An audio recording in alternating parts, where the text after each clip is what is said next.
Olha, o vírus da gripe aviária, que já trouxe prejuízos aqui nos Estados Unidos, também está preocupando no Brasil. O Ministério da Agricultura anunciou ontem à noite uma portaria declarando estado de emergência zoossanitária. Por outro lado, a Anvisa diz que não há risco de uma epidemia. Doutor Álvaro, conta pra gente como é que funciona essa gripe aviária, quem deve ficar preocupado e, principalmente, como é possível evitá-la. Bom dia, doutor.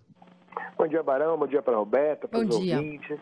A gente nem acabou de, semana passada, o OMS decretar aí o fim da emergência da Covid. A gente já fica com essas notícias aí, dá até um arrepio na espinha, né? Escutar alguma coisa de vírus respiratório novamente, né? Mas vamos tranquilizar os nossos ouvintes, falar um pouquinho sobre esse vírus.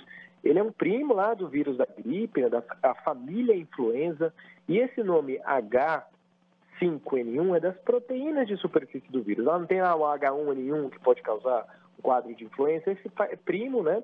É uma família de vírus. E o que está acontecendo desde 1996 é que esse vírus está evoluindo e ele causava doença exclusivamente em aves, né? Só que de 2005 para cá, a gente começou a ver que esse vírus começou a evoluir e ter mutações.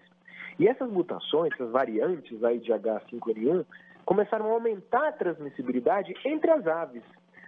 Tanto que, desde outubro de 2021, Barão e Roberta, 41 milhões de casos de influenza aviária.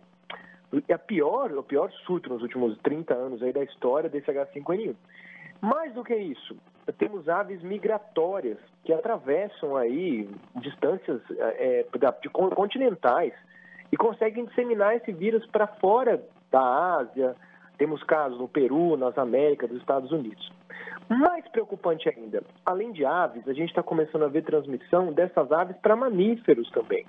O que a gente não tem até agora, que a gente fica mais tranquilo, mas tem que olhar o tempo inteiro, é transmissão interhumana, por exemplo.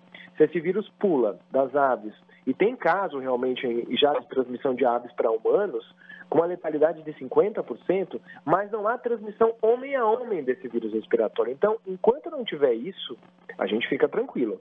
Mas como a gente está tendo muito caso em aves, o maior surto da história dos últimos anos, e está tendo também influenza em mamíferos, como focas, alguns outros animais que nunca tiveram essa doença, fica essa preocupação da possibilidade de um surto de transmissão interhumana. Isso não acontece, nenhum caso no mundo de transmissão interhumana. Os casos que aconteceram foram humanos que entraram em contato com aves, com o vírus H5N1, mas é uma preocupação que dispara e toda uma atenção para os próximos anos. Sim, mas chama atenção a letalidade, né, doutor? Acho que é isso que preocupa mais, de 50%. Bastante.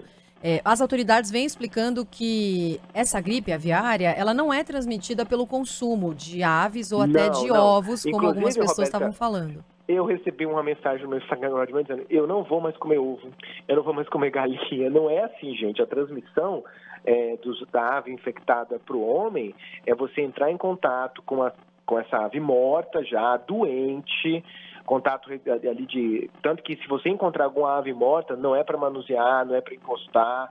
É importante fazer a vigilância dessas aves, mas a transmissão não acontece com alimentos, tá? E nem derivados Mas a gente acaba, quando tem surto, por exemplo, numa granja, você é obrigado a sacrificar a granja inteira, não porque vai transmitir pela carne, mas porque tem um potencial ali de realmente alguém que trabalha lá pegar, e não por transmissão através do consumo de alimentos derivados, né? Então a ingestão desses produtos não traz perigo, alguns ouvintes estão perguntando. Nenhum perigo. É bom esclarecer mesmo.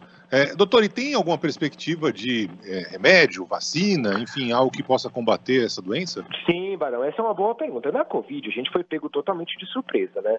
A gente não tinha vacina, teve que fazer, não tinha nenhuma medicação para tratar o antiviral. No caso do H5N1, a gente já tem um antiviral. O próprio Tamiflu, né, que a gente toma para influenza, ou oseltamivir, que é essa droga, tem uma ação, né? Claro que precisa ser melhor estudada, mas tem uma ação. E tem várias plataformas vacinais que podem ser rapidamente disparadas se tiver um surto global. Aí, se, por exemplo, esse vírus pular para o homem e ter transmissão interhumana, da gente poder ter uma intervenção mais rápida. É claro que, mesmo que a gente tenha antiviral e tenha uma vacina meio engavetada, Quando acontece um surto, o surto é mais rápido do que a nossa própria velocidade de fazer as condutas.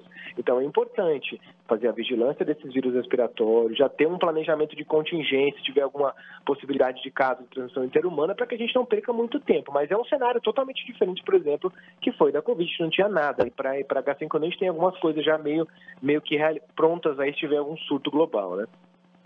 Muito bem, esclarecido aqui. A preocupação, evidentemente, é maior para quem trabalha diretamente lidando, né, com esse tipo de corte de carne, mas para as pessoas em geral não há necessidade de ficar preocupado, não, nem para quem consome a carne do frango, nem para quem consome o ovo. Pelo menos por enquanto é isso. Doutor Álvaro, um grande abraço para o senhor. Até semana que vem. Valeu, doutor.